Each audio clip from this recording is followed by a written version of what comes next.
네, 안녕하세요. 반갑습니다. 오늘 이렇게 두산 인문극장 프로그램에 초대를 받게 돼서 너무 감사하고 또 기쁘게 생각을 합니다. 방금 소개를 해주셨던 것처럼 제가 작년에 그런 세대는 없다라는 제목의 책도 낸 적이 있고요. 그런 세대는 없다라는 제목을 제가 지은 건 아니고 저 도움을 주셨던 출판사 에디터 분께서 지어주셨어요. 저 같은 학자들이 책을 쓰면요 논문 모음집이 되거든요. 네, 그래서 학자가 아니신 분들은 읽어 나갈 수가 없는 책을 쓰게 되기가 쉬운데 굉장히 많이 저를 이끌어 주시고 도움을 주셨고요. 또 교수들은 제목을 자기가 짓지 말라는 말도 있어요. 네, 그래서 그런 세대는 없다라는 제목을 주셔서 참 제가 생각지도 않았던 제목인데요. 너무 읽으신 분들 다 직관적으로 전달이 잘 된다고 말씀도 해주셨고요. 그 제목의 의미가 뭐냐면 세대는 없다는 아니라는 거죠. 그죠? 네, 세대는 있죠. 네, 세대에 따른 그런 차이가 있지만 우리가 이런 그 미디어를 통해서 또 정치인들의 이야기를 통해서 듣게 되는 무슨 세대는 어떻다라든지 또 무슨 다른 또 세대는 어떻다라든지 그렇게 들려오는 세대에 관한 사항들이 실제 그 세대에 살아가고 있는 사람들의 모습이 아닌 경우가 굉장히 많이 있잖아요. 그러니까 우리가 그거를 있는 그대로 다 받아들이게 되면 다른 세대에 대해서 잘못 알게 될 뿐만 아니라 심지어는 자기 자신이 속해 있는 세대에 대해서까지도 잘못 알게 되는 그런 경우들이 많이 있죠. 그래서 우리가 세대 간에 또 자기 세대를 더 잘 이해하고 그 안에 갈등이나 오해가 있다면 잘 풀어가기 위해서는 가장 먼저 이 세대들의 실제 현실 이것을 잘 이해하고 넘어가야 될 것 같다는 생각이 들어요.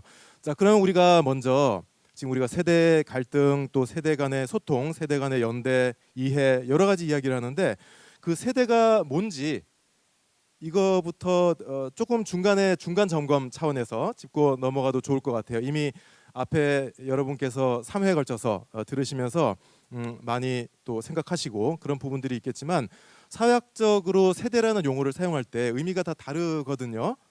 몇 가지 의미가 있는데 가장 간단한 의미가 우리 보통 우리 가족 내에서 부모님 세대, 그죠? 또 자녀 세대, 조부모님 세대 이렇게 이야기할 때 그 내에서의 어떤 같은 학렬을 뜻하는 그런 세대, 제일 기본적인 의미겠죠. 여기서 조금 더 나가면요, 나이인 거예요. 지금 이 프로그램 제목이 나이, 세대, 시대잖아요. 전 정말 너무 잘 지은 제목이라는 생각이 들어요. 이 주제 영역을 아주 잘 알고 계신 분이 아니면 지을 수 없는 전체 프로그램 제목이라는 생각을 제가 처음 제안을 받았을 때부터 하게 됐거든요. 나이죠, 나이. 여기 이게 뭐냐면은 청년, 중년, 노년이다 하면은 여기 앉아 계신 분들 연령대가 굉장히 다양하신 걸로 알고 있어요.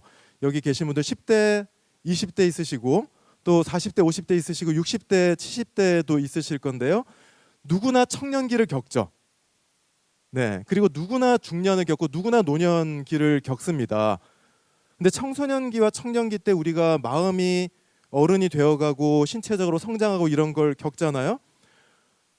몇 년에 태어난 분들이건 간에 그 나이에는 그걸 겪는 겁니다. 그렇죠? 그리고 10살에 취직하지 않잖아요. 그죠? 10대 중반 후반 20대로 넘어오면서 자기 직업에 대해 생각하고 취직을 생각하고 이렇게 이야기를 하지 않습니까? 전문용어로 노동시장에 진입을 하는 거죠. 그거는 1960년대 태어나신 분이건 2000년대 태어난 분이건 간에 일정한 어느 정도 연령대에 취직에 대해서 고민을 하시게 되는 거죠. 그런 것들이 나이인 거예요. 그런 의미의 세대 의미가 있는 거죠. 요 밑에 색이 달라졌죠. 이건 좀 다른 의미가 되는 거예요. 동일한 출생 시기 세대라고 돼 있죠. 그러면 예를 들어서 1960년대생, 90년대생 이렇게 되면 60년대생도 청년, 중년, 노년기를 겪어가고요.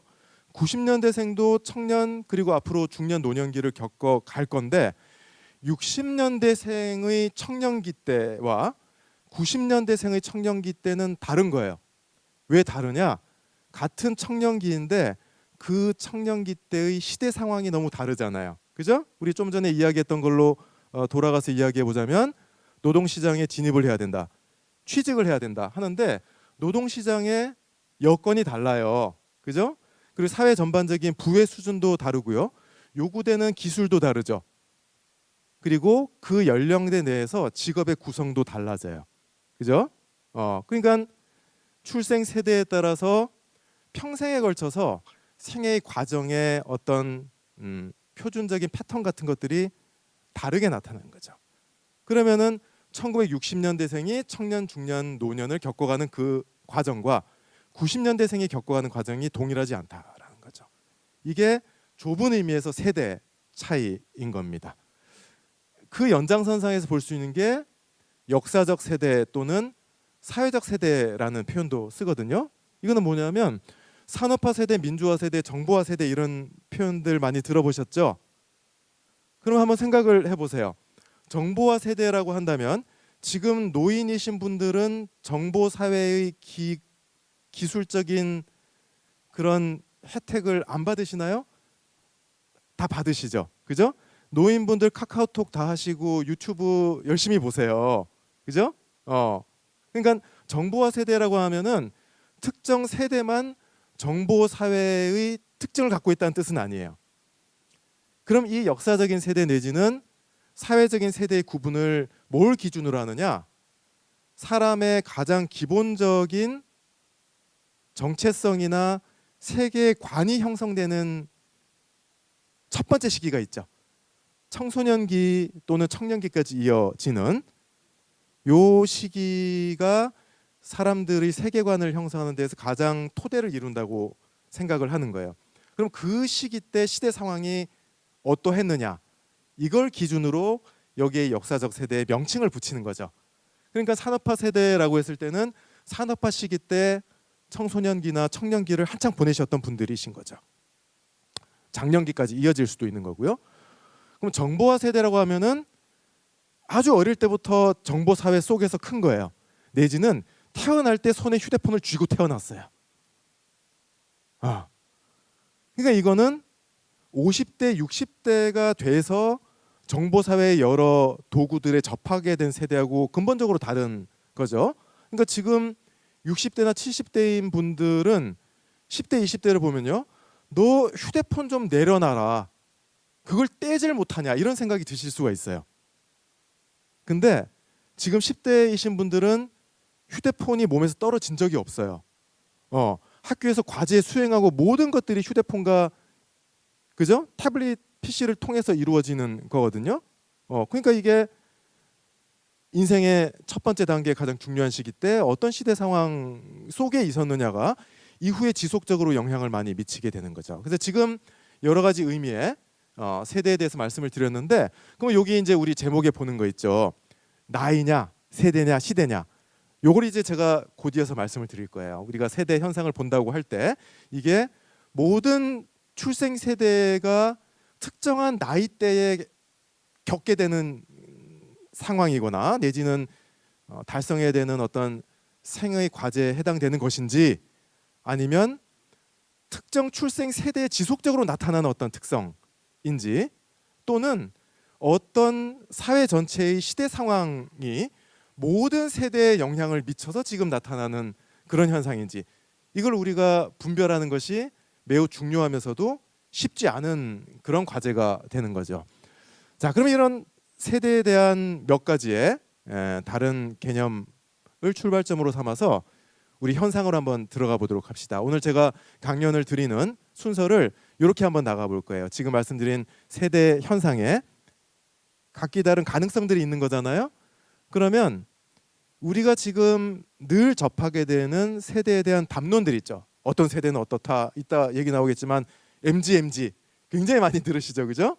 MG 세대, Z 세대, 586 세대, 무슨 세대, 그런 세대의 담론들이 과연 맞는 얘기인지, 또 세대 갈등에 대한 얘기를 우리가 많이 듣게 되는데 언제부터 세대 갈등에 대한 이야기가 그렇게 많아지게 된 건지, 우리가 미디어에서 주로 접하게 되는 거잖아요, 그죠? 근데 실제 사람들이 다른 세대를 그렇게 미워하고 있는 게 맞는지 서베이 결과도 봐야 되고요. 그런 어떤 담론들에 대해서 한번 비판적으로 접근을 해보도록 하죠. 그 다음에 이게 정말 문제가 있구나, 우리가 좀 세대에 대해서 더 깊이 들여다 봐야겠다, 이런 생각을 우리가 하게 된다면 그러면 세대를 어떤 관점에서 접근을 해야 될 것인지, 그런 다른 관점에서 세대의 문제를 바라본다면 오늘날 한국 사회를 살고 있는 다양한 세대들, 그것이 출생 세대이건 나이대이건 간에 다양한 세대들의 삶의 어떤 디테일들, 다양한 모습들이 어떠한지를 들어가서 보도록 하겠습니다. 자, 여기 먼저 출발점 보세요. 세대 갈등이 심각하냐라고 물어봤습니다. 이런 기사를 여러분들께서 한 번쯤은 보셨을 것 같아요. 세대 갈등 인식 심각해, 뭐 이렇게 나옵니다. 그죠? 여기 보시면은 85%가 매우 심각하거나 심각한 편이다라고 대답을 했다고 그래요. 그럼 이거를 헤드라인으로 쫙 뽑습니다. 세대 갈등 정말 심각함. 오른쪽에 또 보시면은 지금보다 나아질 거라고 생각하는 사람들이 8%밖에 안 돼요. 가망 없음. 이렇게 나오죠. 그죠? 한국 사회 세대 갈등 지금 극단으로 치닫고 있어. 뭐 이런 나오는 거죠. 그죠?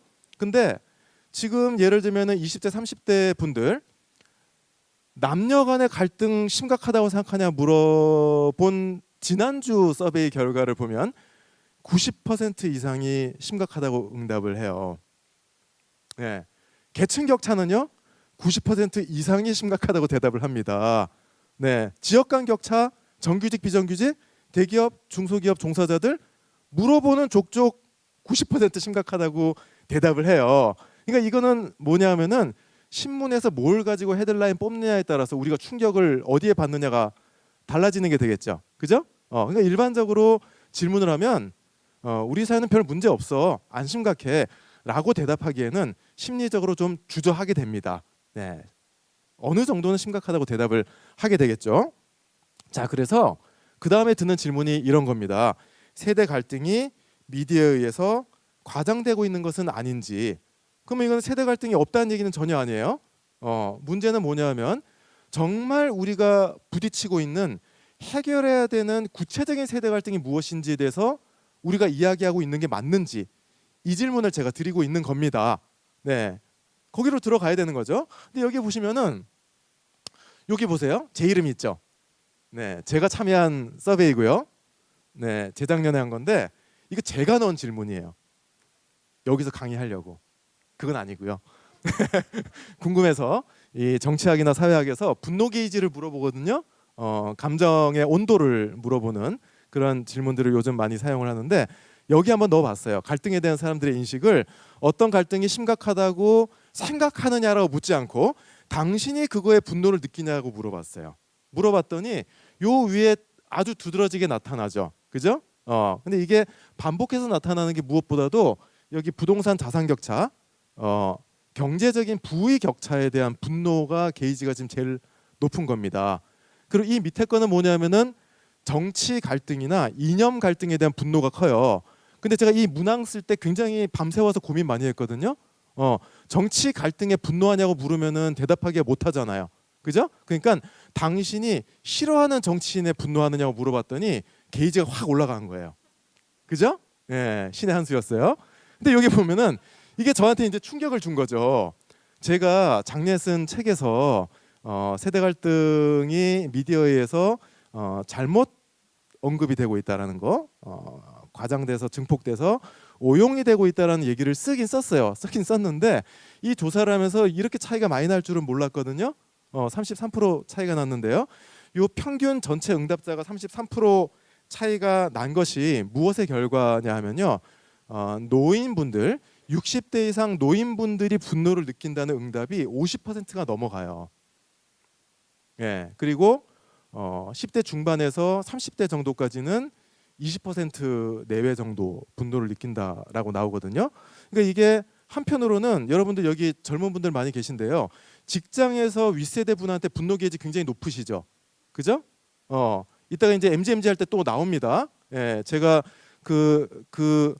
직장 내에서의 그 분노에 대해서 연구를 하는 사람이지만 서베이 결과를 보면은 제가 항상 저의 상상을 뛰어넘는 분노가 있거든요. 근데 그게 어떤 세대에 대한 분노인지를 우리가 분명히 할 필요가 있는 거죠. 그죠? 그러니까 직장에서 많은 젊은 분들이 그와 같은 불만이나 윗세대 부장님, 팀장님, 그죠? 임원들 분노 느끼고 불만을 갖고 있지만 일상 속에서 많은 노인분들이 세대 문제로 또 분노를 느끼고 계시기도 해요. 이게 현실이라는 거예요. 그리고 그 분노를 느끼는 노인분들 중에는 제가 이따 보여드리겠지만 계층적인 요인도 많이 작용을 합니다. 한국 사회에 빈곤층이 아주 많이 분포해 있는 연령대가 바로 노인층이거든요. 그러니까 그 노인분들이 경험하는 어떤 올바른 대우를 받지 못했다는 그 경험이 그분들의 계층적인 특성 때문인지 연령 때문인지 이런 것도 우리가 생각해 볼 그런 주제라고 할 수가 있겠죠. 어쨌거나 여기에 보시면은 우리 사회가 과연 가장 사람들이 많이 분노하고 있는 이 문제에 대해서 그만큼 많이 이야기하고 있느냐, 이 문제를 해결하기 위해서 이 질문을 우리가 던지게 되는 거죠. 자, 그다음 보시면은 이번에는 좀 더 위계를 가지고 물어봤어요. 네, 여러 갈등을 펼쳐놓고 이 중에 한국 사회에 가장 심각한 갈등이 뭐라고 생각하느냐라고 하나를 골라라. 물어봤더니 여기 나오잖아요. 그죠? 계층 갈등과 이념 갈등이 70% 내외를 차지하거든요. 이거를 꼽은 응답자의 비율이에요.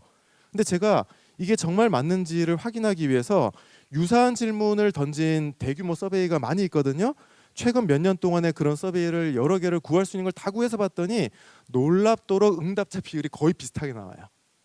네, 계층 갈등하고 이념 갈등 또는 계층 간 갈등과 정치 대립 요거에 이제 비율이 좀 달라지긴 하는데 어쨌거나 굉장히 공통되게 나타나는 건 뭐냐면은 요 둘을 합치면 70% 정도는 된다라는 거예요. 그리고 세대 갈등의 경우에는 젊은 층까지도 상당히 낮죠. 그죠? 그러니까 요 7%가 경험하고 있는 세대 갈등이 구체적으로 정확히 뭐냐? 이거를 우리가 찾아내서 풀어야 되는 거지. 한국 사회의 계층 갈등도 세대 문제고 이념 갈등도 세대 문제고 모든 문제가 다 세대 문제다라는 식으로 풀어가기 시작하면은 그 결과가 뭐냐면요. 우리는 계층 갈등도 이해할 수 없고요. 이념 갈등도 이해할 수 없고 세대 갈등도 이해할 수가 없어요. 정확히 짚고 넘어가야 될 부분들이 있다는 거죠. 자, 그러면은 언제부터 우리 사회가 이렇게 세대 문제, 세대 갈등에 대해서 이렇게까지 많이 이야기하기 시작을 했느냐? 제가 지난 20년, 30년 동안 제 전공 분야에서 많이 해왔던 연구가 담론 분석이라고 해요. 담론 분석을 왜 하냐 하면요. 미디어나 아니면 온라인 공간이나 또는 우리들의 일상생활 속에서 사람들이 너무 많이 이야기하는 것들이 있잖아요. 그죠? 반복해서 너도 나도 이야기하는 어떤 내용이 있을 때 언제부터 우리가 그것에 대해서 그렇게 열정적으로 말하기 시작을 했지? 언제부터 왜 누구부터 그것에 관해서 그렇게 많은 관심을 갖게 됐을까? 이것을 알기 시작하면 정말 그 얘기가 맞는지 조금 비판적인 거리를 갖고 생각을 할 수 있게 되는 거죠. 그러니까 담론 분석의 목적은 우리가 당연하다고 생각하고 듣고 말하고 받아들이는 그 많은 이야기들을 하나의 대상으로 바라보면서 거리를 가지려고 하는 거예요. 그리고 내가 이제까지 자연스럽다고 생각해온 그 생각이 과연 정말 자연스러운 건지, 아니면 우리는 우리 사회에 대해서 또는 나의 경험에 대해서 다르게 한번 생각을 해볼 필요가 있는지, 이런 걸 알기 위해서 담론 분석을 하는 거죠. 그래서 세대에 대해서 너무 많이 들려오기 시작을 했어요. 이거 이상하다. 그래서 제가 또 직업이 학자잖아요. 그럼 가만히 못 있거든요. 시금을 전폐하고 분석에 들어가 봤습니다. 언제부터 이렇게 하기 시작을 했는지. 여기 보시면은 이 18개 전국 일간지, 그리고 경제지, 그리고 3대 공영 방송사와 YTN 이런 신문 방송에서 30년 동안 세대 갈등이나 세대 문제에 관해서 언급된 모든 기사를 제가 분석을 한 거예요. 그러면 여기는 예를 들어서 이번에 1000세대가 입주하는 아파트가 새로 분양을 했는데 조합과 주민들 사이에 갈등이 발생했다. 이것도 세대 갈등이죠. 그죠? 예, 이것도 여기 다 들어올 수 있거든요. 이번에 CPU가 무슨 신세대 CPU가 나왔는데 소비자들이 문제가 있다고 지금 클레임이 나왔다. 이것도 세대 문제거든요. 이거 다 제가 발라낸 겁니다. 네, 검색식이 4줄씩 이렇게 내려가요. 고생 많이 했습니다. 해가지고 지금 저희가 이야기하는 이런 의미의 세대 문제와 세대 갈등으로 걸러낸 거예요. 거기서 이제 보시면은 재밌는 결과가 있죠. 많은 사람들이 이야기를 해요. 한국 사회는 사회 변화의 속도가 너무나 빠른 사회였기 때문에 세대 문제나 세대 갈등이 많은 게 당연하다, 이렇게 이야기를 하죠. 만약 그 가설이 옳다면요, 우리 사회에 가장 급격한 사회 변동이 일어난 시기가 언제겠어요? 산업화 시대일 거 아니에요. 그죠? 그리고 2000년대로 들어서면서 세계화, 정보화 큰 변화가 있었잖아요. 그죠? 근데 왜 우리 사회가 세대 문제와 세대 갈등에 대해서 불과 10년 전부터 갑자기 말을 많이 하기 시작을 했냐는 거죠. 네. 아주 궁금해지잖아요. 그죠? 이거는 하나의 담론 현상일 가능성이 있다라는 거예요. 그러면 또 하나의 가능성이 뭐냐면은 여기 지금 기사 숫자인데요. 이 사이에 신문이 많아졌을 수도 있다. 그래서 이 시기에 매해에 모든 신문 기사를 분모로 해서 요게 나오는 기사를 분자로 해서 그 비율을 또 따져보기도 했어요. 제가 요 그래프에 이상이 없습니다. 10년 전부터 갑자기 우리 사회는 세대 문제와 세대 갈등에 대해서 이야기를 했어요. 이야기하는 건 좋아요. 그죠? 우리 사회 오랫동안 사람들이 깊이 고민하지 않았던 문제에 대해서 이야기하기 시작했다면 그거는 좋은 거겠죠. 근데 문제는 뭐냐면은 그렇게 너도 나도 세대 갈등, 세대 문제에 대해서 이야기를 하면서 정말 사람들이 겪고 있는 세대 문제를 이야기하느냐가 문제인 거죠. 그 질문이 들게 되는 거예요. 그 다음은 뭐냐면요, 불과 5년 전부터 갑자기 터져나온 또 담론이 있어요. 여기 보시면은 이런 담론들이 계단형으로 올라가는 걸 볼 수가 있잖아요. 그죠? 점진적으로 올라가거나 계속 뭔가가 많거나 내지는 불규칙하게 존재하는 것이 아니라 어느 특정한 시점에 계단형으로 뿡 하고 올라가는 거예요. 그럼 그 시점에 뭔가 갑작스런 사회 무드의 변화, 그죠? 우리 사회를 인식하는 방식의 변화가 정치권이나 상업적인 목적에서나 아니면 미디어의 그런 동기에서나 갑자기 늘어나기 시작했다라는 암시를 여기서 하는 거죠. 여기 보시면은 우리 사회의 불평등과 공정성, 불공정의 문제를 세대 문제로서 이야기하기 시작을 했다라는 거예요. 갑자기 5년 전부터. 그러니까 사회학자들이 이게 궁금해지는 거죠. 많은 사회학자들이 조사를 했어요. 한국 사회의 공정성에 여러 가지 지표가 있거든요. 법 공정성, 분배 공정성, 기회 공정성, 무슨 공정성 다 있습니다. 그 지표대로 한국 사회 공정하다, 공정하지 않다, 이 차이가 어떤 변수에 따라서 달라지는지를 사회학자들이 많이 분석을 한 거예요. 최근 몇 년 동안 저를 포함해서 많은 사회학자들의 연구 결과에서 대체로 일관되게 나오는 건 뭐냐면요, 나이는 변수가 아니라는 거예요. 근데 무슨 일이 터지면 청년들이 기성세대의 불공정에 분노하고 있고 기성세대가 책임져야 된다고 얘기를 하잖아요. 그죠? 그럼 그렇게 이야기함으로써 정말 책임져야 되는 집단이 누구인지를 아무도 말하고 있지 않을 가능성이 있어요. 그죠? 그래서 가장 한국 사회 불공정성에 관한 인식 차이에 대해서 설명력이 높은 변수가 예를 들어서 뭐냐면은 주관적인 계층의식. 자기가 상층이라고 생각하느냐, 중산층이라고 생각하느냐, 하층이라고 생각하느냐에 따라서 한국 사회가 공정하다, 불공정하다 느끼는 게 확연히 달라진다는 거예요. 다른 변수들을 다 고려를 했을 때. 또 하나 많이 작용하는 게 아까 좀 전에 나왔던 거예요. 자산이에요. 자산. 자산이 많은 사람은 한국 사회 오케이. 자산이 없는 사람은 한국 사회 정말 불공정하다. 우리가 주택가 자산 이렇게 이야기를 하지만 집이 있느냐 없느냐는 그렇게 확실한 설명력이 있지는 않아요. 왜냐하면 1억짜리 자기 집을 가진 사람도 있고 10억짜리 전세를 들어있는 사람도 있잖아요. 그죠? 그 사람들의 사회에 대한 의식에 영향을 미치는 가장 강력한 변수는 자산인 경우가 많이 있다라는 거예요. 그럼 지금 하나의 가능성으로 말씀을 드린 건데요. 한국 사회 불평등도 세대 문제야, 불공정도 세대 문제야, 갈등도 세대 문제야, 다 이런 식으로 나가게 될 경우에 실제 사람들의 인식에 영향을 미치는 바로 그 문제에 대해서 우리는 그만큼 말을 안 하고 있다라는 뜻도 되는 거죠. 그래서 정말 각 세대가 가장 절박하고 심각하게 생각하고 있는 문제가 무슨 문제냐를 제대로 이해하는 대로 나아갈 필요가 있다. 이런 생각을 하게 된. 자, 여기 보시면 요즘 많이 나오잖아요. 그죠? MZ 세대. 그죠? 제가 작년 초에 그 책을 냈을 때 MZ 세대에 대한 분석을 몇 페이지 정도 넣었어요. 이것도 뭔가 이상하다. MZ 세대 보시면은 10살부터 40대 초반까지 커버하거든요. 네, 넓게 보면은 8, 9살부터 43살까지 커버돼요. 같은 세대래요.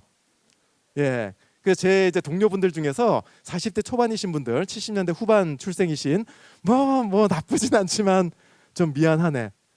민망하고. 근데 이제 10살 이런 사람한테 되게 뭐요? 이렇게 되죠. 그죠? 지금 무슨 말씀을 하시는 거냐? 이거를 묶은 거잖아요, 지금. 밀레니얼 세대부터 Z 세대까지 다 묶어서 MZ 세대 이렇게 묶은 건데 이 MZ 세대라는 말은 전에부터 있긴 있었어요. 근데 밀레니얼 세대도 국제적인 통용되는 세대 용어고요. 그다음에 Z 세대 젠지라고 부르는 그 Z 세대도 국제적으로 통용되는 세대 용어예요. 근데 MZ 세대라는 말은 한국에 있어요. 한국에서 만든 말이에요. 어떤 분께서 MZ 세대라는 말을 만들어 내셨는데 그것이 고만고만하게 이렇게 사용이 되다가 제가 아까 말씀드렸던 그 저의 호기심 있잖아요. 언제부터 갑자기 이 사회가 여기에 대해서 그렇게 많은 얘기를 하기 시작을 했을까? 분석을 해보니까 요때예요. 2021년 3월, 4월부터 갑자기 우리 사회가 MZ 세대에 대해서 말하기 시작을 하면서 M 세대와 Z 세대에 해당되는 20대, 30대 요 세대가 뭔가 근본적인 존재론적 공통점을 갖고 있는 것 같은 착시를 하기 시작을 한 거죠. 갑자기 그렇게 믿기 시작을 했다라는 거예요. 근데 이게 사실은 정치 담론이고 상업 담론이 됐다라는 거죠. 그러면서 앞 세대는 뒷 세대에 대해서 별의 별 고정관념을 다 갖게 돼요. 예, 대표적인 거 뭐죠? 귀에 꼽고 일하는 애들, 그죠? 그 다음에 커피 타오기 싫어하는 애들, 커피 타오지 않는데 강박적으로 집착하는 애들, 뭐 오만 다 얘기 있죠, 그죠? 회식 안 가는 애들, 땡 치면 집에 가는 애들, 뭐 별의 별 게 다 있어요, 그죠? 근데 현실은 뭐예요? 귀에 이어폰을 누가 꼽을 엄두를 내요? 그죠? 정말 스트레스가 이까지 차 있어도 어이 이번에 신입 들어왔지 회식 한번 하자 하면은 예 하고 가야 되죠. 이게 현실이에요. 무슨 땡 치면 집에 가요? 근데 고정관념이 생기는 거예요. 그럼 뒷세대는 뭐냐면은 스트레스죠, 스트레스. 왜 스트레스냐? 뭘 직장에서 일을 시켰는데 잘해. MZ인데 잘하네? 그죠? 잘 못해. 그치 MZ지. 이렇게 되죠. 그죠? 자, 그래서 이제 결과가 뭐냐면요. 이게 제가 지난주에 어떤 그 TV 뉴스 프로에서 제가 인터뷰를 한 거거든요. 이게 유튜브에 올라갔는데요. 제가 그렇게 대중적인 말을 하는 사람이 아니에요. 뷰가 많아지지 않는 사람이거든요. 근데 사흘 만에 댓글이 1000개가 달렸어요. 그러면 이제 저는 사회학자로서 이거는 현상이다. 예, 그 댓글을 전부 엑셀 파일에 담아가지고 또 다 텍스트 분석을 해봤어요. 와, 놀랍더라고요. 왜 그런 충격을 받았냐면은 MZ 세대 이거는 뭔가 거짓말이다 생각은 했지만 이렇게까지 분노 게이지가 높을 줄은 몰랐어요. 이거는 뭐냐면 어떤 특정 세대에 대한 분노가 아니라요. 지금 청년층들의 진짜 분노는 청년들에 대해서 너는 무슨 세대 하는 거에 대한 분노가 훨씬 더 큰 거죠. 그래서 이 프로에서 제목을 잘 잡았어요. 익사 위기. 요건 이 프로그램에서 앞에 나온 거예요. 도박에 빠진 MZ, 전통주에 빠진 MZ, 가성비 향수에 빠진 MZ, 그죠? 똑딱이 디카 플리폰에 빠진 MZ. 여기저기 너무 빠져가지고 빠져서 죽어버렸어요. 그죠? 예, 그러니까 익사 위기에 MZ 세대가 돼버린 거죠. 누가 이들을 여기 빠뜨렸는가? 그러니까 이거는 뭐냐면 제가 그 댓글에서 따온 거예요. 이거 캡처해가지고 봤는데 그 뭐죠? 인기 순부터 위에부터 이렇게 해가지고 이게 저한테 딱 충격을 주더라고요. 진짜 극혐, 진짜 싫어하는구나. 예, 제가 이거에 약간 사인을 받긴 했거든요. 뭐냐면은 재작년 말에 MZ 세대 얘기가 막 이제 올라갈 때 그때 모 언론사에서 저한테 자문을 해달라 해가지고 이거를 서베이만 하지 말고 단답형이라도 주관식으로 한번 물어봐라 했더니 거기서 주관식으로 이거는 결국은 보도는 안 나갔어요. 왜냐하면 엣지가 안 나오잖아. 그죠? 청년들이 분노하고 있다 이렇게 나가야 되는데 청년들이 청년 하는 거에 지금 분노하고 있으니까 이거 뭔가 이게 안 맞는 거예요. 안 나가겠는데 그러면 그 데이터 나한테 달라. 해가지고 봤더니 너무 싫어요. 이러지 마세요 저희한테. 뭐 이렇게 막 나와 있는 거예요. 여기 보시면은 예, 이러는 것 자체가 우리한테 관심 없다는 반증이다. 응? 그리고 정말 많은 사람들이 이 얘기를 썼어요. 요즘 젊은 것들이라고 말하고 싶은데 그 말을 하면은 욕 먹으니까 그 대신 MZ라는 말을 쓴다. 요 얘기 정말 많이 하시고요. 성별 갈등, 세대 갈등 이런 것들 이용해 먹기 위해서 편한 대로 갖다 쓰려고 MZ 세대라는 말을 만들어 쓰는 거 아니냐 이런 생각을 지금 MZ라고 호명되고 있는 사람들이 갖고 있는 거예요. 그러면은 그렇게 사람들이 이거 아니다라고 하는 그 MZ라는 말이 왜 생겼냐? 예, 요거를 이제 세대 묶음이라고 제가 이야기를 했는데요. 저의 궁금증은 그거였어요. 30대가 문제야. 30대가. 왜냐하면요. 30대가 3040이에요? 아니면 2030이에요? 이런 생각 안 해보셨어요? 저는 이게 너무 궁금했거든요. 그리고 곰곰이 한번 생각을 해봤어요. 언젠가는 기자분들이 여기서 다 전화를 하셔가지고 교수님 3040이 살아온 생애가 어떤 공통점이 있길래 지금 민주당에 투표를 했습니까? 그리고 제가 그랬어요. 대선 때 다를 수 있습니다. 네. 그러니까 이게 뭔가 민주당에 투표하기 위해서 살아온 존재로 만든 거예요. 30대와 40대를. 네. 그래서 기다려 보세요 그랬거든요. 서두르지 마시고. 그래서 제가 분석을 해봤더니요. 2020년 총선 때 민주당이 압승을 했을 때 30대와 40대 득표율이 제일 높았어요. 그때 3040 세대가 제가 아까부터 이야기했던 존재론적 공통점을 심오한 그죠? 2020년 총선에서 민주당을 찍기 위해서 살아온 인생. 예. 으로 사람들이 자리매김을 하는 거예요. 사후적인 설명을 하는 거죠. 목적론이라고 그래요. 기다려봐라. 오래 기다릴 필요가 없었어요. 2021년 서울시장 보궐선거 때 30대가 입안을 했어요. 30대가 입안을 해서 오세훈 후보를 당시에 많이 찍고 하면서 이때부터 갑자기 1030으로 묶이기 시작을 했거든요. 근데 심지어는 같은 기자님이요. 기억 상실이 있으신지 2년 전, 1년 전에 저한테 이렇게 물으셨는데 교수님 2030이 살아온 삶이 어떤 공통점이 있기에 그래서 제가 국민의힘을 찍기 위해서 살아온 인생인가요? 그랬거든요. 네.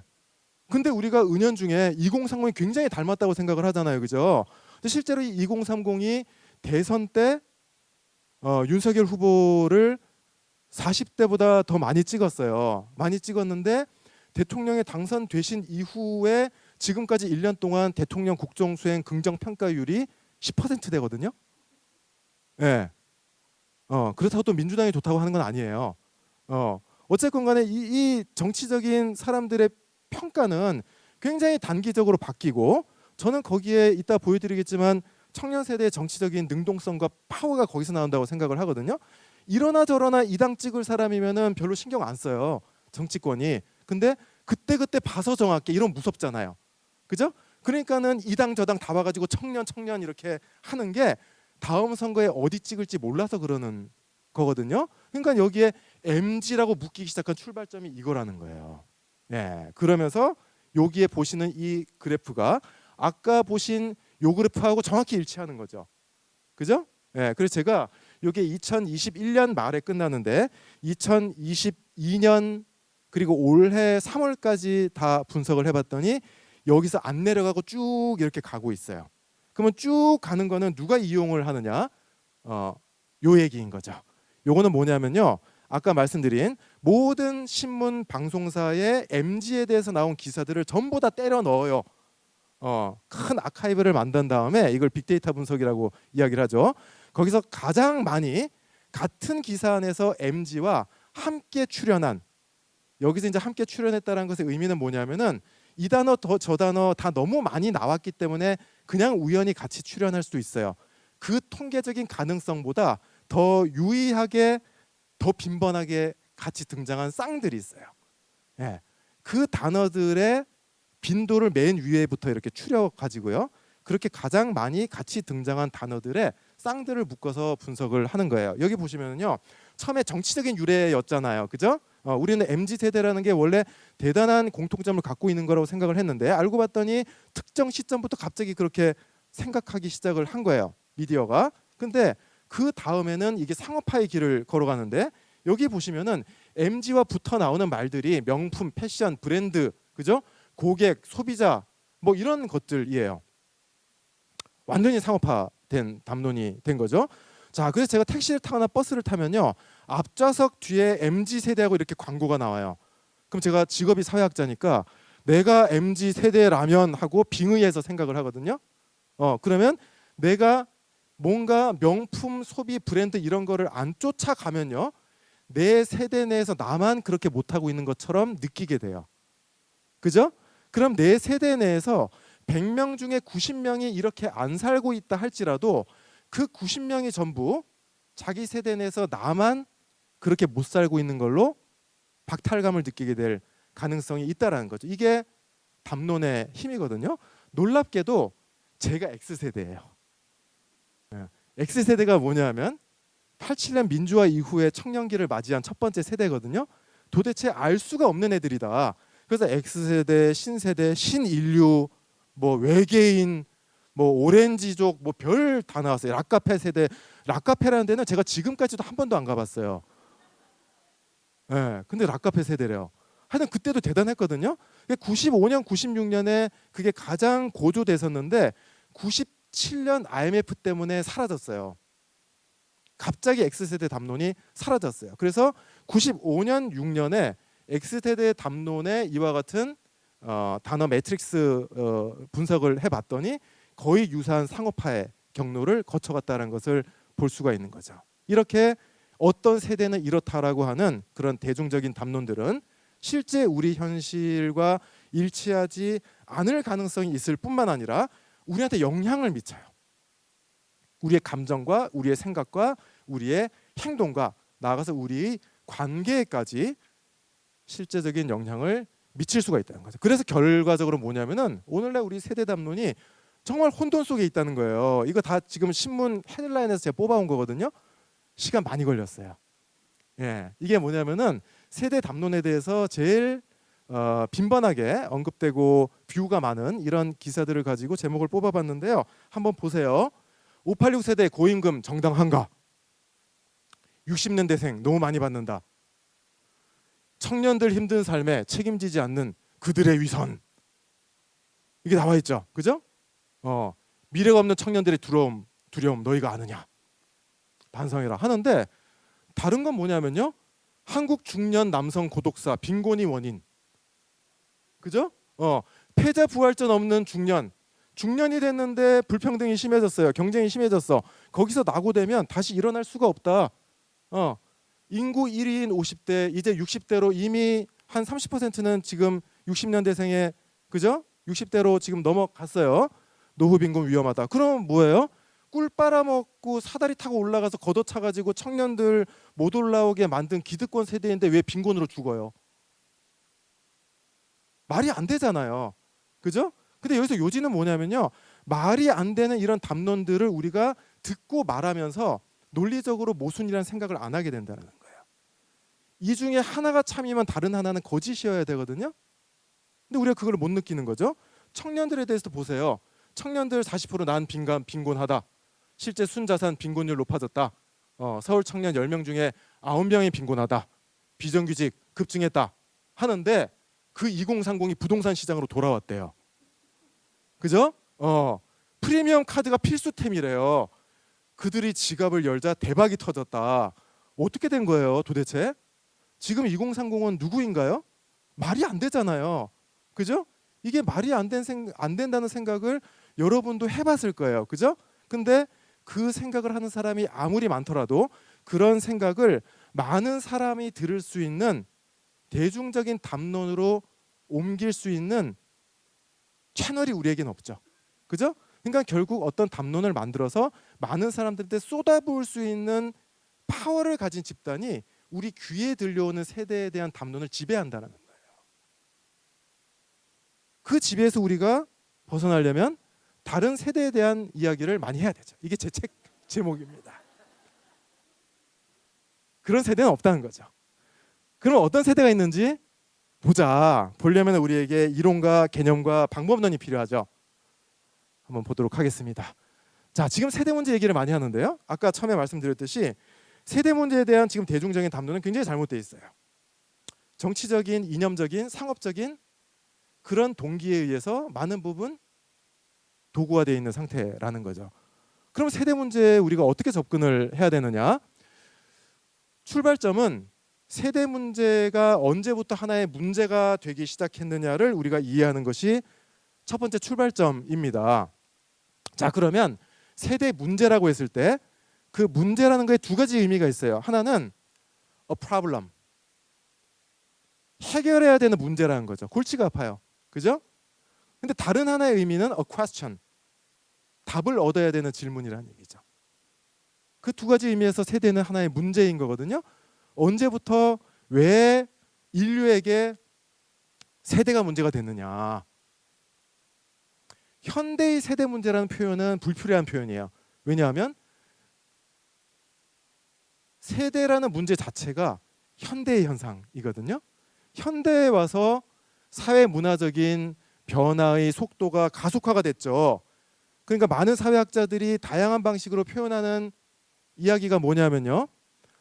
1800년대 후반, 예를 들면 1880년대에 태어난 사람하고 1830년대에 태어난 사람, 20년대에 태어난 사람은 공통점이 거의 없다라는 거예요. 1800년대 초반의 사람들은 1500년대 사람하고 더 공통점이 많아요. 왜 그럴까? 그렇죠. 이 산업혁명이 전개가 되면서, 그죠? 19세기 중후반으로 넘어가면서 우리의 경제적인 삶과 일상과 주거와 사람들의 인식과 관계와 모든 것들이 달라졌죠. 그러니까 우리가 알고 있는 현대의 굵직한 사상과 이론과 이런 것들은 대부분 어느 시기에 집중적으로 터져 나왔냐면요. 1880년대에서 1930년대 사이에 전부 다 나왔어요. 반세기 안에. 여러분이 아시는 사상적인 조류를 다 생각을 한번 해보세요. 구조주의다, 해석학이다, 현상학이다, 무슨 학이다, 무슨 학이다, 전부 다 그 시기 때 다 나왔거든요. 그 이유가 뭐냐면 그때 현대 사회가 생긴 거예요. 뻥 터져 나오니까 그 이전에 물론 있었죠. 여러분이 알고 있는 칸트, 헤겔, 아담 스미스 뭐 이런 머리 아픈 분들 있잖아요, 그죠? 그분들은 우리 같은 인간이 아니에요. 멀리서 이렇게 동이 터오는데 저밖에 오는 것은 이것이다 하고 내다 보셨는데 그때 이미 다 꿰뚫고 계셨기 때문에 오늘날 우리 사회의 법과 여러 가지 제도들의 근간이 그분들의 사상에 터하고 있는 그런 것들이 많이 있죠, 그죠? 이게 보통 분들이 아니신 거죠. 근데 이 굵직한 사상 이론들이 전부 19세기 후반, 20세기 초반에 나온 이유가 뭐냐면 그때 현대 사회의 분명한 골격이 보이기 시작을 한 거예요. 그러니까 그 이전 시대에 살았던 사람들은 그보다 500년, 1000년 전에 살았던 사람들과 근본적인 변화는 없는 거예요. 물론 역사학자의 시각에서 본다면 사회학자 신 교수 그렇게 말하면 안 되지. 전통 사회도 얼마나 역동적이고 변화가 많았는데 그 말씀도 맞아요. 근데 우리가 알고 있는 몇 가지 지표, 예를 들면 생산성의 변화, 기술 진보, 인구 변화, 그죠? 경제력, 여러 가지 측면에서 곡선이 똑같아요. 그죠? 20세기 들어서 갑자기 이렇게 올라가죠. 그죠? 좋은 것도 갑자기 하늘로 치솟고요. 나쁜 것도 예를 들면 기후 변화, 그죠? 갑자기 하늘로 치솟아요. 그만큼 사회 변화가 급격했던 거예요. 그러다 보니까 뭐냐면요, 완전히 다른 시대 환경에 태어난 사람들인데 같은 사회 안에 살고 있는 거예요. 그렇게 되는 거죠. 그 현상이 처음으로 발생을 하기 시작을 한 거예요. 그러면 상이한 시대 환경이라는 건 뭐냐면 아까 제가 말씀드렸던 것처럼 너무 다른 역사적 세대인 거죠. 그죠? 같은 시대 환경 안에서 살고 있지만 어떤 특정한 연령대, 예를 들면 가장 중요한 세계관의 형성기 10대와 20대, 이 시기를 어떤 시대 환경에서 보냈느냐, 이 측면에서 봤을 때 너무 다른 인구 집단이 같은 사회에 살아야 한다라는 거예요. 근데 같은 사회에 산다는 게 뭘 의미하냐면은 같은 대통령을 뽑아요. 그죠? 그죠? 지금 한국 사회에 생존해 계신 분들 중에 일제 강점기 때 태어나서 소년기를 보내신 분들도 계시잖아요. 그죠? 그럼 지금 소년기, 청소년기를 보내고 있는 사람들하고 이게 같은 시대 맞아요? 그죠? 너무 다르죠. 그죠? 그리고 그보다 조금 더 젊으신 노인층인 경우에도 청소년기 때 농촌 공동체에서 보내신 분들이 많이 있는 거예요. 근데 지금 청년들은 농촌 공동체란 거를 경험해 본 적이 없을 뿐만 아니라 본 적도 없을 거예요. 대부분은. 그죠? 근데 같은 대통령을 뽑아요. 그리고 같은 지하철을 타요. 옆자리에 앉아요. 그죠? 그리고 같은 사회 조직에서 일을 해요. 그럼 뭐예요? 공존을 해야 돼요. 도저히 이해가 안 돼. 저 뇌를 좀 들여다보고 싶어. 근본적인 차이는 뭐냐면요. 상식이 다르다는 거예요. 당연하다고 생각하는 거. 근데 나한테는 당연히 이래야 되는데 저 사람한테는 그 뇌에 장착이 안 돼 있어. 그게. 서로 간에 그런 거죠. 그러면은 서로 다른 세대를 이해해야 될 객관적인 필요성이 대두가 된 거예요. 그렇게 되면서 과연 세대라는 게 뭐냐? 세대를 우리가 어떻게 이해해야 될 것이냐? 이 질문을 던지지 않을 수 없게 된 시대 상황이 됐다라는 거죠. 자, 그래서 여기에 이건 무슨 문자예요? 독일어죠. 예, 독일어예요. 1920년대와 30년대에 집중적으로 독일어권의 여기서 독일어권이라고 이야기하는 거는 저 동유럽과 뭐 이쪽까지 다 포함을 해서요.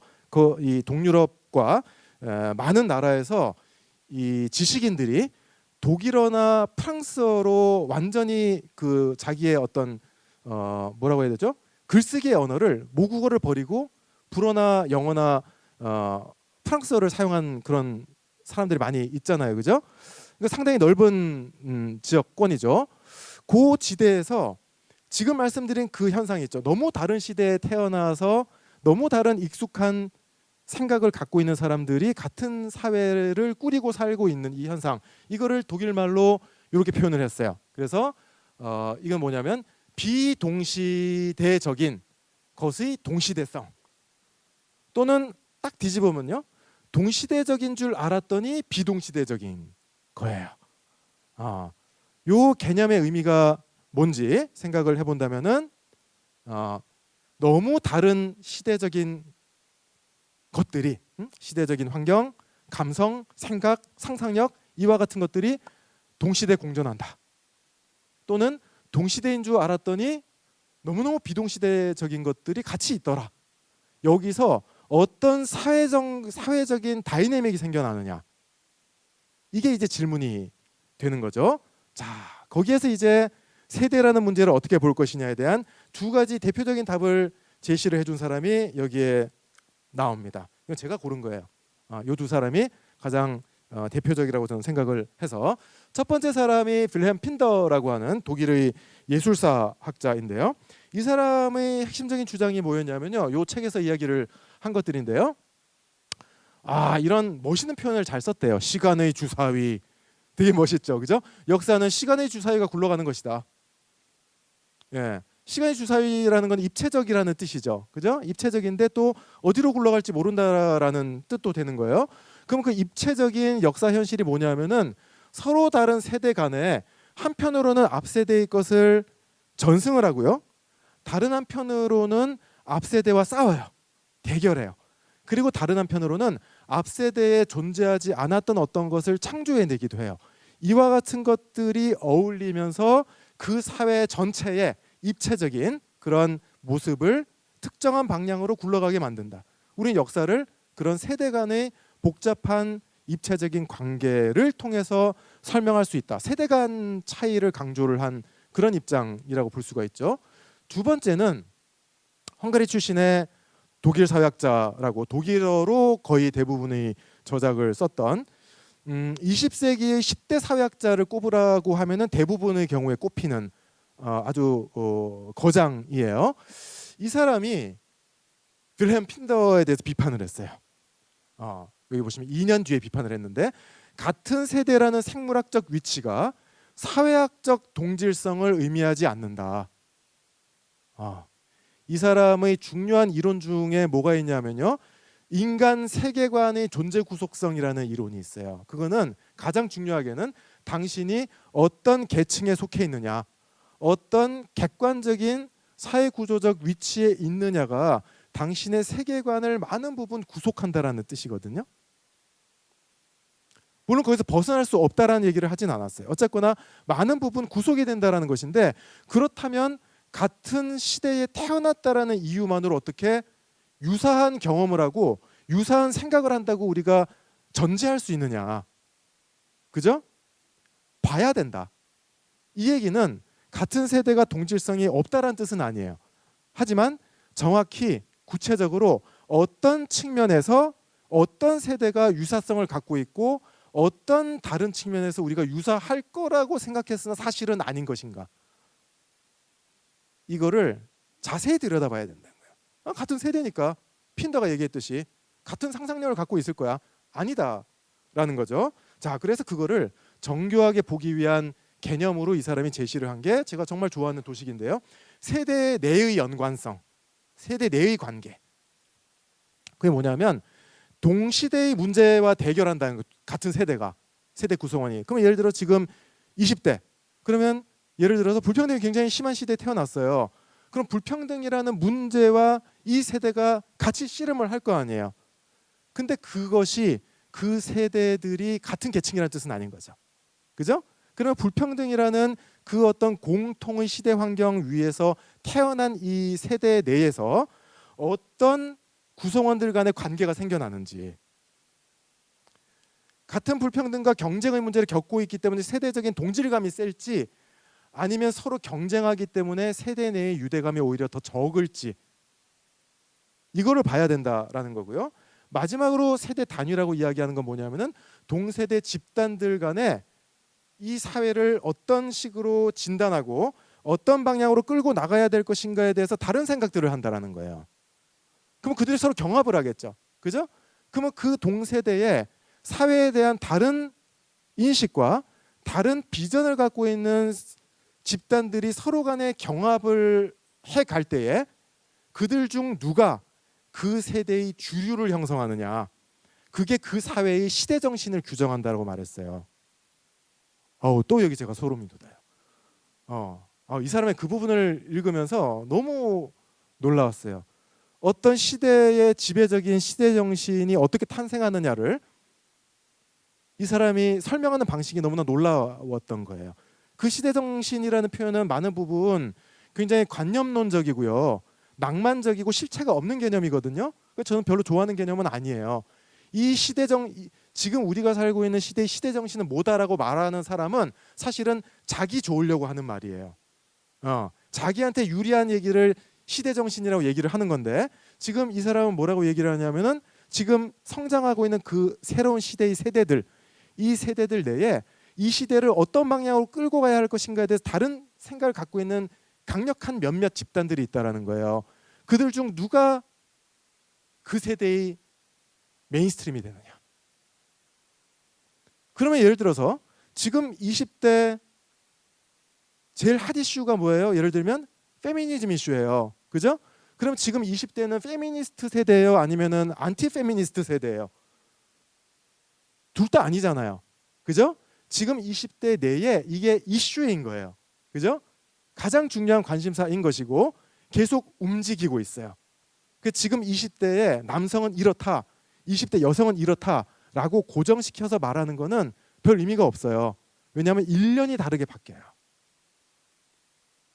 그러면 이 세대가 30대가 되고 40대가 되어 갔을 때에 우리 사회의 조직의 중추가 되었을 때에 이 이슈에 대해서 사회에 말하자면은 카먼 센스가 뭐가 되어 있을 것이냐. 이게 시대 정신이라는 거죠. 그 세대 내의 다이내믹을 통해서 사회 변화를 봐야 된다. 그래서 요 도식입니다. 세대 간의 차이와 세대 내의 차이를 우리가 언제나 크로스 시켜서 봐야 된다. 그러면 세대 간의 차이만 이야기했을 때는 세대 내에 지금 있을 수 있는 이 중요한 다양성과 차이와 다이내믹을 못 보게 돼요. 그죠? 그러면은 이 사람은 지금 20대는 이래. 저 사람은 아니야 20대는 저래. 둘 다 틀려요. 그죠? 그러면 지금 20대는 이렇다. 지금 2030은 이렇다라고 하는 저의 표현으로는 한 단어 세대론. 그 한 단어 세대론은요. 언제나 폭력적일 수밖에 없어요. 왜냐하면 그 세대 규정에 의해서 내가 대변되지 않았을 때 나는 없는 존재가 되잖아요. 그죠? 지금 20대는 소비 세대야. 나는 소비를 못해. 그럼 난 20대 아니야? 그죠? 그 20대는 소비 세대라고 하는 담론을 통해서 나는 분명히 여기에 있는데 없는 존재가 돼버리는 거예요. 그죠? 30대 영끌 세대. 영끌을 한 30대가 몇 %인지 30대의 상위 30%는요 영끌 안 해도 돼요. 왜냐하면 부모님 도움으로 집을 사니까. 그죠? 밑에 30% 40%는 영끌 못 해요. 생계가 문제예요. 그러면 그 중간 지대가 영끌을 하죠. 그러면 위쪽에서는 뭔 영끌이야. 그죠? 밑에 세대는 나에겐 투자라는 개념이 없어. 이 사람들한테는 지금 월세가 밀리지 않게 하는 게 중요한 사람들한테 그죠? 뭔가 투자의 욕망 때문에 영끌해서 투자하고 있는 세대다 이렇게 되면은 나는 뭐예요? 그렇게 되는 거죠. 그러니까 이 세대 내의 차이를 우리는 반드시 함께 들여다볼 필요가 있다라는 거죠. 자, 그래서 이게 지금까지 이 말씀드렸던 것들을 종합을 해서 가장 고난도입니다. 가장 고난도인데 제가 이 슬라이드를 넣을까 말까 생각을 하다가 넣기로 용기를 낸 게요. 지금 여러분들 보고 계신 이 프로그램 전체에 나이, 세대, 시대. 그게 이거 바로 이거거든요. 이미 그냥 그죠? 프로그램 제목으로 들어가 있으니까 에라 모르겠다. 한번 보자. 보시면요. 이거 너무 어려워서요. 저도 다루기 힘들어요. 사회학자들이 APC라고 보통 이야기하는데 어떤 현상이 나이의 문제인지 특정 출생 세대의 현상인지 또는 어떤 시대 상황이 모든 세대에 미치고 있는 영향인지를 분별해내는 것이 너무나 힘들어요. 통계적으로. 쉬운 문제가 아니라는 거예요. 하지만 우리가 개념은 갖고 있을 필요가 있어요. age, 나이. 그 다음에 C, cohort, 세대, 출생 세대 집단. 그 다음에 P, period, 시대 또는 시기. 요거의 약자를 딴 거죠. 자, 그래서 연령 효과다 이야기할 때는 모든 시대 사람들이 특정 연령대에 특정한 사회적 상황에 놓이거나 특정한 생애 과제를 갖게 되는 게 나이의 문제. 연령 효과이고 시대 효과라는 것은 어떤 시점에 역사적인 사건이나 시대 상황이 사회 상황이 다양한 연령대 사람들에게 각기 다른 방식이지만 어쨌거나 영향을 다 미치는 거예요. 이게 시대 효과 내지는 기간 효과라고 이야기를 해요.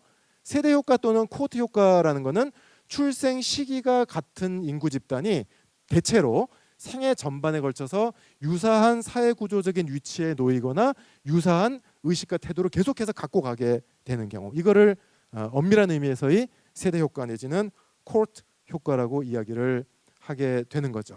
이런 세대에 대한 각기 다른 측면들이 있는 겁니다. 자, 그러면 우리 이제 한국 사회 세대 현실로 들어가는 겁니다. 여기 보시면 지금 보신 그 개념들을 가지고 보시면 돼요. 사회의 역사적인 시간들이 있잖아요. 그죠? 한국 사회가 겪어온 사회 전체의 역사적인 시간들이에요.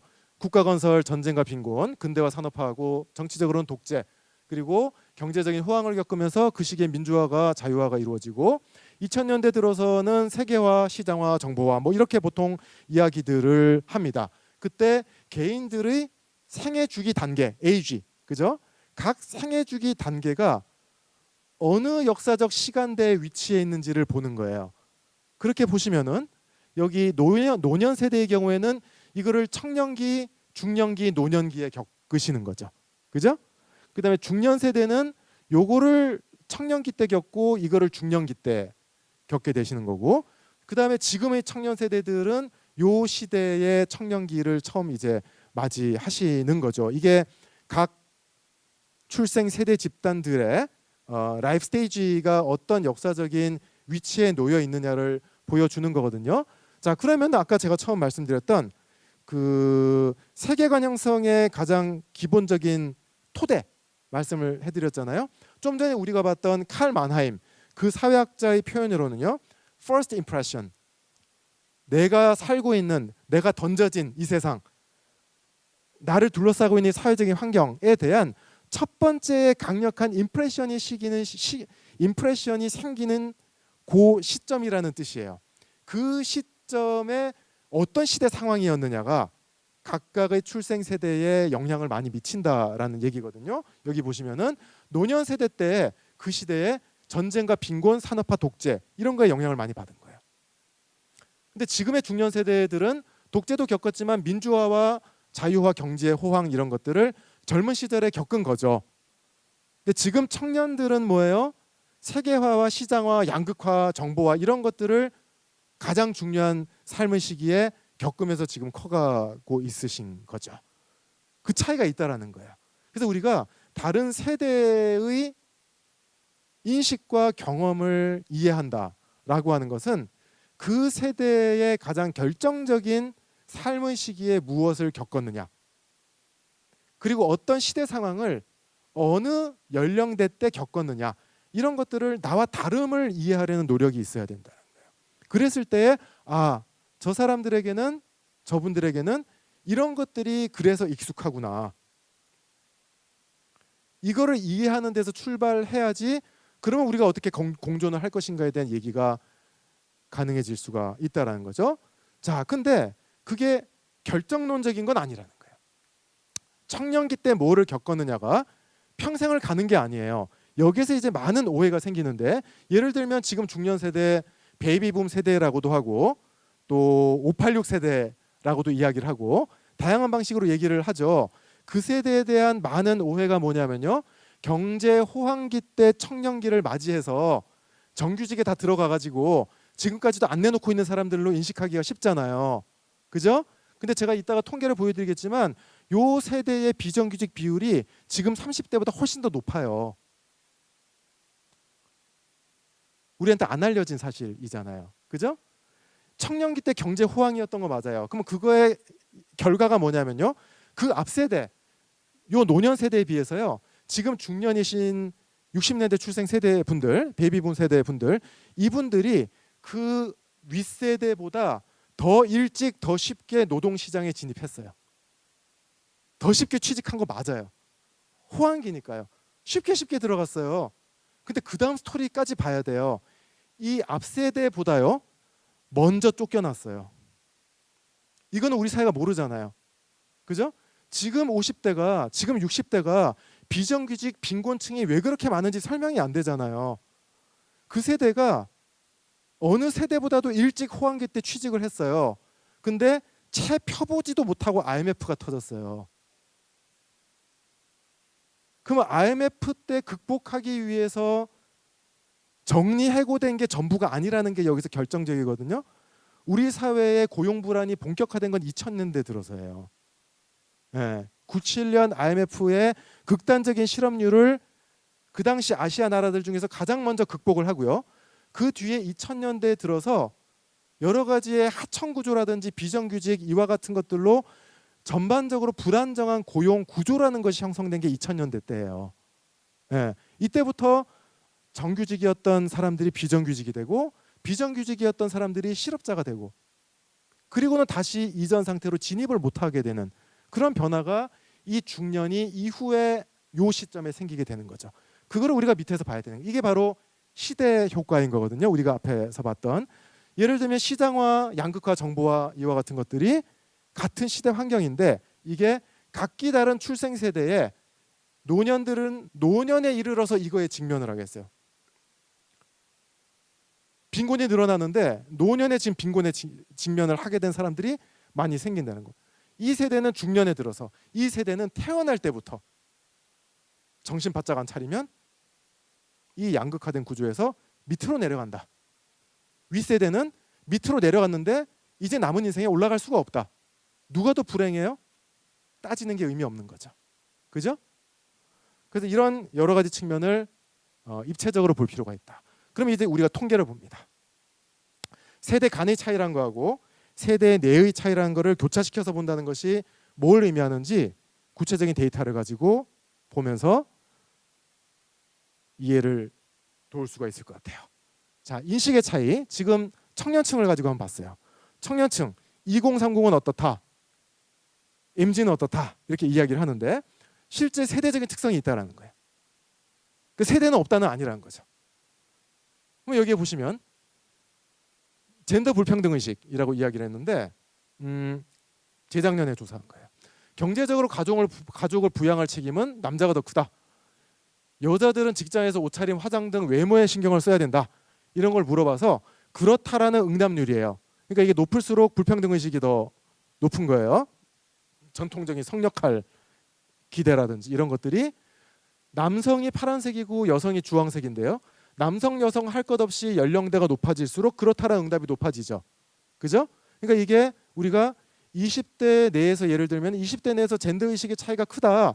이런 얘기를 많이 하는데요. 그게 많은 경우에는 뭐냐면요. 20대 여성들의 젠더에 관련된 의식이 너무 높기 때문에 그 연령대의 남성들이 다른 세대의 남성들보다 의식이 더 높을 때조차도 같은 세대 여성들과의 갭이 더 큰 것뿐이에요. 근데 이걸 가지고 50대, 60대의 남성분들이 요새 젊은 애들 큰일이다 그래요. 그 본인 세대를 잘 보셔야 되거든요. 그러니까 이게 세대의 어떤 특성으로 성별을 가로질러서 나타나는 그런 특성들이 한편으로는 있다라는 거예요. 근데 다음에 보시면요. 페미니즘이나 정부의 양성평등 정책에 대한 태도를 보면요. 20대의 경우에 남성들 매우 못하고 있다는 50%가 높죠. 그죠? 양성평등 정책에 대한 불만이 굉장히 높은데 윗세대 40대, 50대 남성들은 정부의 양성평등 정책에 대한 부정적인 평가가 이렇게 높지 않아요. 20대가 뭔가 앞에서 본 그런 어떤 의식과는 달리 정부의 정책에 대한 불만이 굉장히 높다라는 걸 보여주고 있는 거고요. 그 다음에 여기에 보시는 거는 페미니즘에 대한 인식이죠. 페미니즘은 여성 우월주의냐 아니면 남녀의 동등한 지위와 기회부여를 이루려는 그런 운동이냐 했을 때 20대 남성의 경우에는 전혀 동의 못한다. 40%가 넘죠. 그죠? 근데 20대 여성의 경우에는 60% 이상이 매우 또는 약간 동의를 하고 있는 거거든요. 이거는 뭐예요? 같은 세대 내에서 인식의 차이가 굉장히 큰 거죠. 그죠? 똑같은 젠더 이슈를 놓고 보더라도 어떤 측면을 들여다보느냐에 따라서 세대적인 특성이 강하게 나타나기도 하고 세대 내의 차이가 강하게 나타나기도 한다라는 거예요. 그 다음 정치적인 측면이죠. 지금 2030의 정치적인 성향이 어떻다라는 얘기들을 많이 하는데 지금 20대, 30대의 정치 성향에서 제 전공 분야가 정치사회학인데요. 가장 특징적인 건 뭐냐면요. 성별에 따른 차이가 커서 하나의 단일한 정치 세대로 명명할 수 없다라는 게 오히려 지금 20대, 30대 정치 성향의 특징이라고 할 수가 있어요. 그러니까 2030은 보수화됐어. 예전에 아니야 2030은 사실은 진보야. 둘 다 자기 쪽으로 지금 당기는 얘기들이에요. 사실이 아니고 내부에서 굉장히 다른데 그 차이를 나타내는 중요한 변수 중에 하나가 성별이었다라는 거예요. 지금 이었다라고 이야기를 하는 이유가 제가 아까 말씀드렸듯이 이 특히 젊은 세대의 경우에는 계속 진행형이라고 말씀을 드렸죠. 올해 조사한 거 보면 또 달라요. 또 다르게 나타나기 때문에 이것도 지난 대선 때 거니까 지금하고는 또 다른 상황이라고 볼 수가 있죠. 어쨌건 간에 여기 보시면은 윤석열 후보를 찍은 경향이 20대, 30대 남성이 많죠. 그죠? 그다음에 여성은 이재명 후보를 투표한 그런 유권자들이 더 많았던 거고요. 이런 경우가 또 같은 세대 내에서 정치 성향의 차이가 내지는 갈등이 발생하는 그런 측면들이라고 볼 수가 있죠. 자, 그러면 이제 계층적인 부분이에요. 이 부분은 사실 제가 사회학자로 굉장히 재밌게 연구를 했던 부분인데요. 어떻게 세대 간 차이가 나타나고 세대 내의 차이가 나타나는지 한번 보도록 합시다. 먼저 우리 아까 봤던 시대 상황의 차이 있잖아요. 각 출생 세대가 청년기를 지날 때의 시대 상황이 어떻게 다른가 이거를 이 그래프를 통해서 한번 이해를 해보도록 합시다. 지금 청년 세대들의 경우에 한편으로는 풍요와 복지가 늘어난 시대에 태어났어요. 근데 다른 한편으로 불평등이 또한 증가한 시대에 태어났어요. 이게 갖고 있는 복합적인 함의가 있는 거거든요. 그러면 윗세대, 지금의 중년이나 노년 세대와 경제적으로 어떻게 다른 시대 상황에서 지금 나서 자랐다라는 얘기인지 요걸 가지고 한번 보시도록 하면요. 이건 제 논문에 나와 있는 부분인데 지금 5, 60대이신 분들 그분들은요. 경제적으로 여기 점선 이게 뭐냐면은 1인당 GDP거든요. 국내 총생산. 그다음에 여기에 실선이 뭐냐면은 국내 총생산 대비 사회복지 지출의 규모예요. 비율이에요. 이걸 보시면 지금 50대나 60대이신 분들은 청년기였을 때 나라가 부자가 아니었을 뿐만 아니라 복지라는 게 거의 그냥 없었을 때예요. 1.7%뭐 이래요. 예. 우리나라 전체 부 중에 사회복지로 지출되는 그 예산의 그 금액의 비율이 1%, 2% 정도밖에 안 될 때. 그러니까 그 의미에서 각자 도생의 시대의 청년기를 살아가셨던 거예요.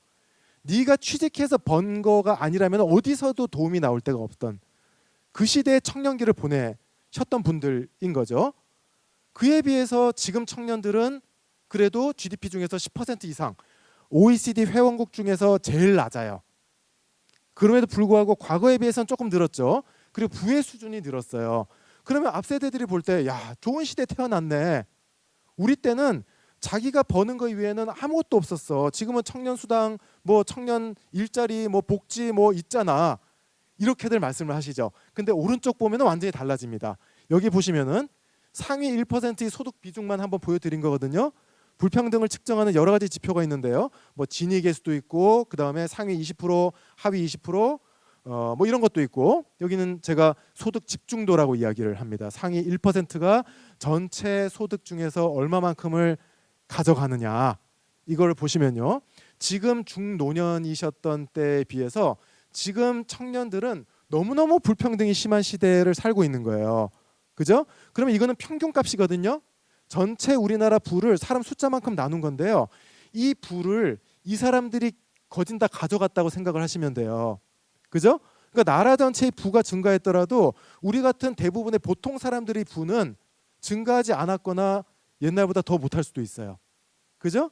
그러니까 이런 여러 가지 가능성이 있는 거죠. 그래서 아무리 복지가 있다 하더라도 1차 경제, 우리가 벌어서 버는 돈 자체가 너무너무 불평등이 심한 시대에 지금 청년들이 태어나서 어릴 때부터 그 압박 속에서 살아왔다라는 거예요. 그래서 작년에 제가 했던 또 재밌는 조사가 있어요. 뭐냐면 지금 젊은 애들은 너무 사고가 경쟁적이고 경쟁에 익숙하다. 고들 해서 또 궁금한 건 또 못 참잖아요. 그죠? 학자들이. 그래서 정말 그런지 그걸 또 제가 서베이에 넣어봤어요. 거기서 두드러지게 나타난 건 뭐냐면요. 지금 20대, 30대 청년층들은 경쟁적 사고에 익숙한 게 아니라요. 경쟁에 너무 피로해해요. 지금의 50대, 60대에 비해서 경쟁에 대한 피로감이 훨씬 더 높게 나타나요. 너무 힘들다. 왜? 태어날 때부터 그랬어요. 태어날 때부터. 이런 차이를 우리가 이해를 해야 되는 거죠. 자, 그래서 여기 보시면요. 이거는 그 고용, 소득, 복지. 그럼 고용이란 건 뭐냐면은 정규직이냐 비정규직이냐. 소득은 소득 수준, 복지는 4대 보험 가입 여부, 뭐 이런 걸 가지고 분석을 하는 거죠. 이걸로 종합을 해봤을 때 파란색은 새 모든 측면에서 불안정하다라는 거예요. 이거 제가 연구한 게 아니고 그 훌륭한 학자분들께서 사회복지학자 분들께서 분석을 하셨던 건데 2002년도에 파란색이 뭐냐면은 셋 다 불안정한 청년들이에요. 노란색은 셋 다 안정적인 청년들이거든요. 중간은 둘 중에 하나가 있고 하나가 나쁜 거예요. 보면 2002년도에는 중간이 그래도 많죠. 그죠? 근데 2007년, 12년, 2020년으로 오게 되면서 중간이 없어져요, 점점. 그죠?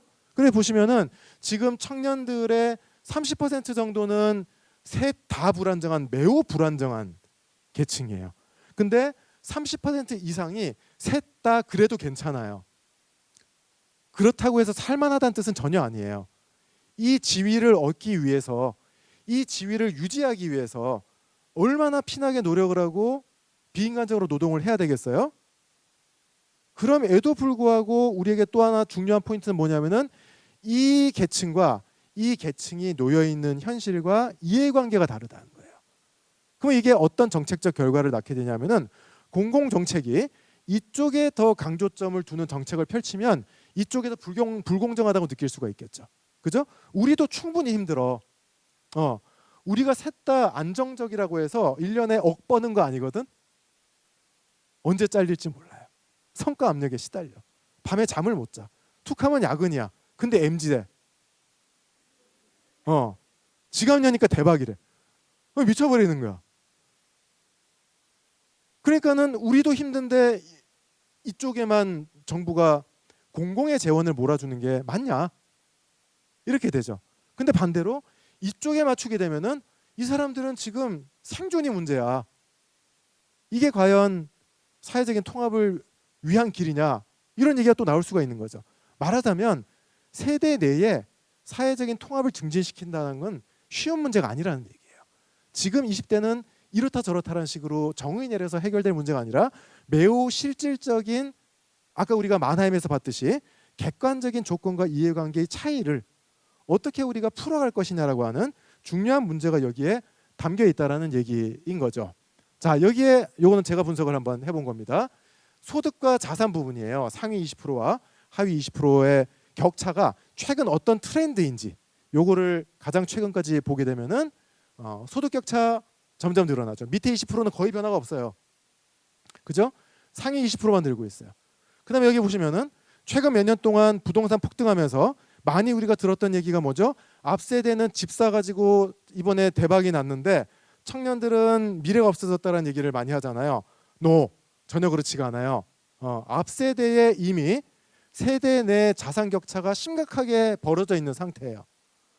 그 자식 세대가 지금 청년이에요. 그래서 지난 몇 년 동안의 부동산 폭등이 일어나는 동안에 자산 하위 20%는 미동조차 없죠. 그죠? 근데 자산 상위 20%는 급격히 늘었는데요. 제가 분석한 바에 의하면 최근 5년 동안 부동산 폭등을 통해서 자산 상층의 자산 총액이 가장 많이 늘어난 연령대는 30대예요. 50대, 60대의 상층은 변동이 없어요.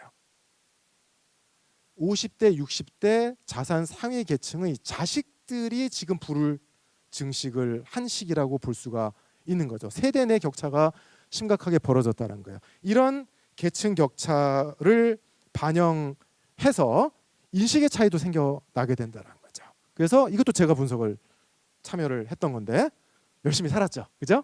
예. 어떤가? 제가 보기 위해서 해외 대학 4년제 서울 소재 대학, 4년제 지방 공립대, 지방사립대, 전문대, 고졸 이렇게 나눠서 공정에 대한 인식을 물어봤어요. 여기 보시면은 뭐 다른 문항도 많은데 요 세 개만 지금 보여드리는 거예요. 좋은 대학 나온 사람이 더 많은 월급 받는 건 공정하다. 정규직은 시험을 통과한 사람들이기 때문에 그 다음이 포인트예요. 같은 일을 해도 동일 임금 동일 노동은 자본주의의 근본 원리거든요. 그죠? 가장 형식적인 공정성의 부분이잖아요. 근데 시험 한 번 보면 그 다음에 쭉 같은 일을 해도 페이가 다른 게 공정하냐 물은 거예요. 했는데 쭉쭉 차이가 나죠. 그죠? 확연하게 차이가 나요. 이게 제가 아까 말씀드렸던 다른 연구에서도 계층의식에 따라서 한국 사회가 공정하냐 아니냐에 대한 응답이 달라지는 그 측면이 제일 강하다. 말씀을 드렸던 게 청년층 내에서도 이게 나타난다라는 거죠. 이렇게 됐을 때 우리 청년들의 삶 속에서 우리 사회가 지금 정말 풀어야 되는 갈등과 균열이 뭐냐 이거에 대해서 다른 생각을 좀 해보게 되는 거죠. 자, 이제 마지막으로 세대 내에 지금 여러 가지 차이가 있다 이런 것도 봤어요. 세대 내의 차이가 세대별로 어떻게 다른가 점점 고단도로 올라가죠. 그죠? 예. 세대 내의 차이가 있는데 예를 들면 불평등이라고 해봐요. 그러면 지금 청년 세대 내의 불평등과 지금 노년층의 불평등의 양상이 다르다라는 거예요. 그러니까 그런 세대는 없지만 세대는 있는 거죠. 그죠? 불평등의 양상이 세대에 따라 다르고요. 그 불평등이 생겨나게 되는 원인과 재생산되는 기제가 달라. 그래서 저는 이걸 어려운 말로 해서 세대 내의 차이 체계의 차이가 세대 차이다. 그걸 한번 보도록 하겠습니다. 여기 보시면요. 학력. 전에는 청년들이 대학만 나오면 대기업에 취직했다. 되게 많이 들으셨죠? 그죠? 일단 이 말도 사실이 아니에요. 80년대에도 대학만 나오면 대기업에 취직한 게 아니라 대기업 채용을 굉장히 많이 한 건 사실인데 그 당시에도 서울 소재의 상당히 이름 있는 대학들이나 지방 국립대학 졸업자들은 쉽게 취직을 한 건 사실이에요. 지금하고 다른 거죠. 다르지만 더 큰 구조에서 우리가 봐야 될 건 뭐냐면요.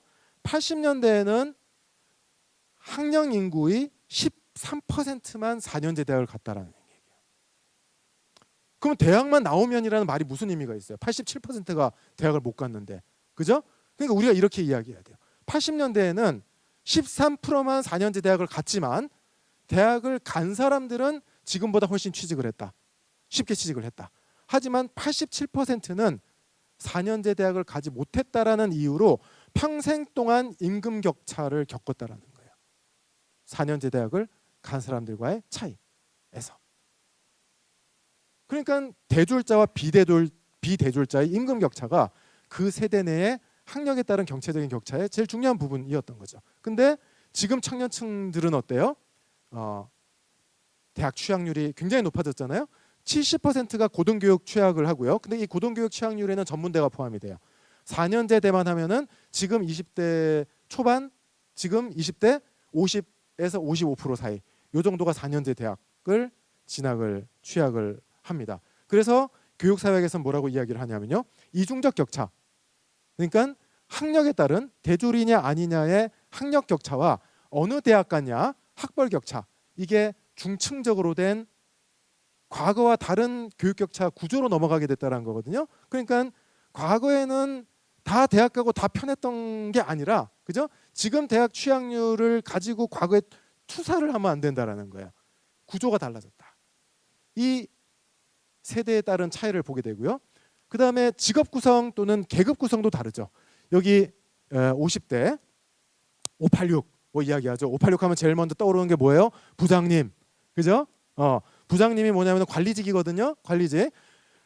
여러분 그 회사에서 10명이 계시면 10명이 한 명의 50대 부장님한테 괴롭힘을 겪을 수 있어요.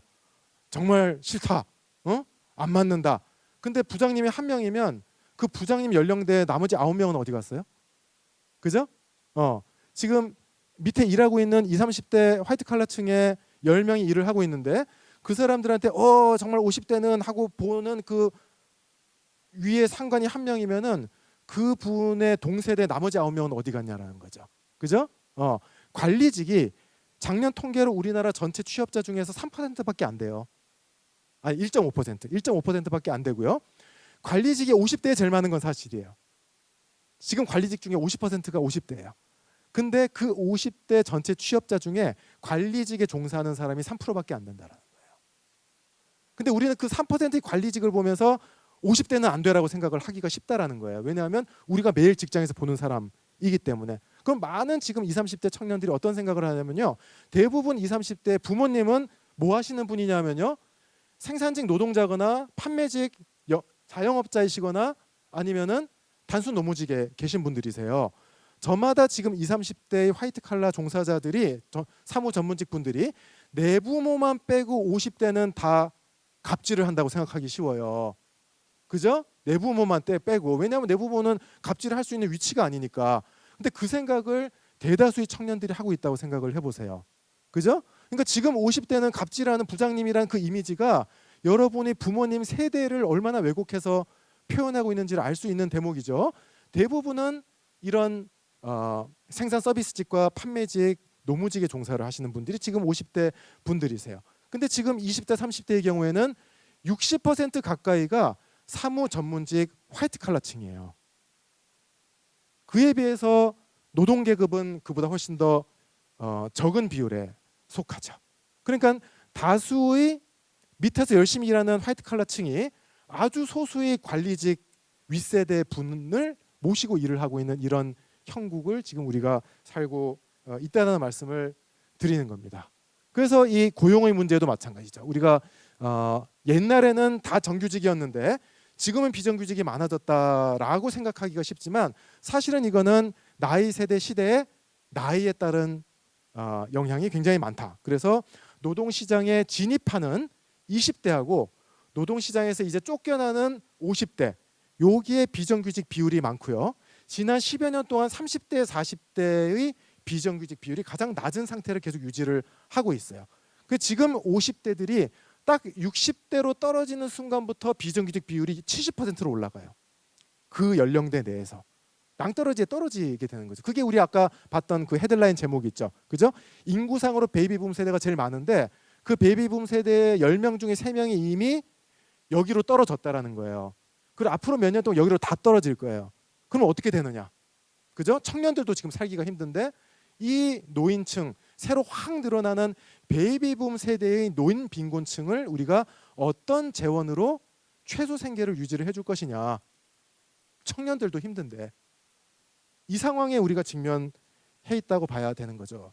이제 마지막 코너예요. 제일 흥미로운 자산 부분이죠. 자, 최근에 부동산가 폭등했잖아요. 제가 부동산과 주택 자산 불평등에 대해서 몇 년 동안 연구를 한 적이 있어요. 그때도 특강 많이 불려 다녔는데요.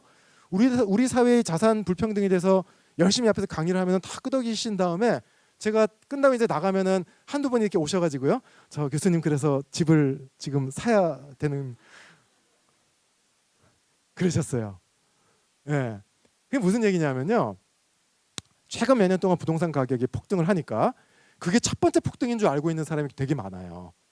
그러다 보니까 부동산 가격이 폭등하기 이전에 청장 연기를 보내셨던 베이비붐 세대는 싼 값에 집 사가지고 지금 부동산 가격 폭등하니까 완전히 떼돈 번 것처럼, 그죠? 근데 청년들은 이제 영원히 집을 못 사게 된 것처럼. 근데 여기를 보세요. 요때가 제가 그 연구를 했던 시기예요. 제가 잊을 수 없는 시기죠.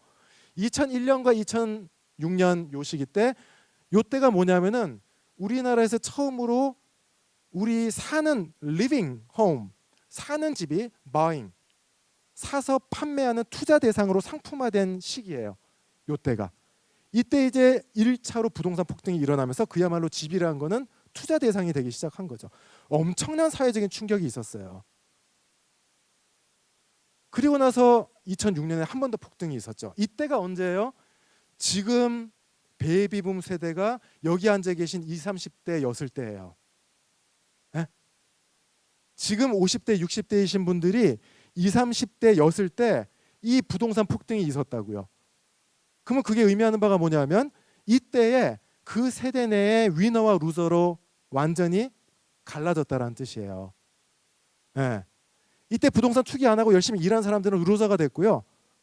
이때 집 사가지고 1억에 집 사서 3억 되고 3억짜리 집 가지고 10억 만들고 20억 된 사람들은 위너가 된 거죠. 이 3차 폭등 때의 20, 30대들의 부모님 세대예요. 그래서 제가 아까 보여드렸던 그 그래프가 나오는 거죠. 그죠? 이 시기 때 세대에 따라 갈라지는 게 아니고요. 요 시기 때 부동산 자산 상층이 됐던 그 베이비붐 세대 내 계층의 자제분들이 이 시기 때 자산 증식을 했다는 계층 문제라는 거죠. 대물림이 되는. 그래서 집 사기 힘들다라고 얘기를 하는데요. 힘든 건 사실이죠. 근데 그게 지금 세대만의 문제가 아니라 우리나라는 자가 보유율이 전통적으로 55에서 60% 사이에서 별로 안 움직인 나라예요. 굉장히 보수적인 나라고요. OECD 회원국 중에서 자가 보유율이 한국보다 더 낮은 나라는 독일 하나밖에 없어요. 예, 그 대신에 거기서는 임대 생활자들에 대한 여러 가지 복지나 이런 것들이 보장이 돼 있는 가운데에 집을 반드시 사야 된다는 그런 사회적인 필요성 이런 것들이 한국처럼 강하지 않기 때문에 그 체제가 유지가 되는 건데 한국은 55, 60% 정도 그 자가 보유율이 유지되는 가운데에 지금 윗세대도 역시 그러해 왔다라는 거예요. 근데 여기 보시면은 20대가 자기 집 마련하기는 점점 더 어려워지는 게 사실이에요. 지금 여기 파란색이 50대, 40대, 30대, 20대로 내려오면서 20대 때 자기 집을 가질 비율이 점점 떨어지는 게 사실이잖아요. 그죠? 근데 재미있는 게 30대 되면은 거의 비슷해요. 모든 연령대가. 30대 되면은 그러니까 20대에 집 마련하기는 옛날보다 어렵지만 어떻게 해서든 30대까지 집을 마련하는데 성공한 계층은 일정하게 유지가 된다는 거예요. 과거 세대하고 지금 청년 세대까지. 근데 그 다음부터가 지금의 50대부터 차이가 나타나기 시작을 해요. 뭐냐면은 30대까지 자기 집을 마련하는데 성공하지 못한 계층이 40대, 50대에 가서 집을 마련하는 것은 점점 더 어렵게 된다는 거예요. 그럼 그게 왜 지금 50대부터 그 현상이 나타나기 시작을 했느냐?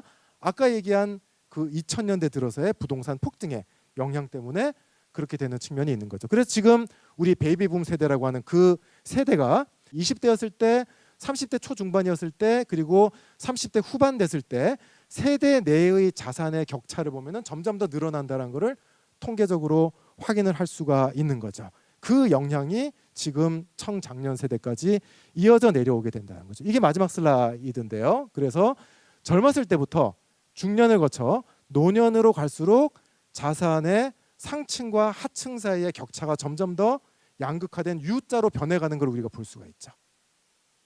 네, 전 생애 과정에 걸쳐서 세대 내 불평등이 깊어져가는 그런 과정을 발견을 할 수가 있습니다. 그래서 세대라는 문제 결론적으로 우리 어떻게 풀 거냐?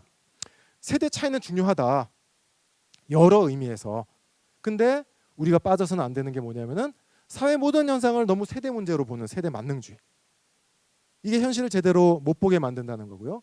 특정 연령대에 대한 고정관념, 그리고 세대의 갈등을 증폭해서 그것을 도구화하는 그런 종류의 세대에 대한 관점들, 이 덫에 빠지지 않도록 해야 된다는 거고요. 자, 그래서 세대 차이를 이해한다는 것이 무엇을 의미하느냐? 가장 중요하게는 태어나서 자란 그 시대 상황이 어떻게 달랐느냐? 그거를 이해하는 것이 세대의 차이를 이해하는 것이지, 특정 세대를 다 똑같은 사람으로 인식을 하는 그런 방식으로 세대 차이를 이해해서는 안 된다는 거고요. 그다음 세대 내의 관계를 깊이 이해하는 것이 그 세대를 깊이 이해하는 것이다. 이 말씀을 드렸고요. 마지막으로 세대 간의 이해와 연대에 대해서 이야기를 할 때 우리가 노인의 관점에서든 중년의 관점에서든 아니면 청년의 관점에서든 특정한 세대가 행복한 세대고 다른 세대가 불행한 세대다. 운 좋은 세대와 운 나쁜 세대, 또는 가해자 세대와 피해자 세대, 안정적인 세대와 불안정적인 세대, 이와 같은 식으로 세대 현실을 나누는 방식이 팩트에 상응하지 않는다는 거예요. 그래서 그런 현실에 부합하지 않는 인식을 통해서는 세대의 구체적인 어떤 세대 집단의 현실과 생각을 이해하고 소통하는 것이 가능하지 않다라는 거. 그래서 아까 제가 보여드렸던 것처럼 세대 간의 차이와 세대 내의 차이 다양성을 교차시키는 그런 방식으로 세대 현상을 이해하는 것이 필요하겠다. 여기까지 말씀을 드린 걸로 마치겠습니다. 감사합니다.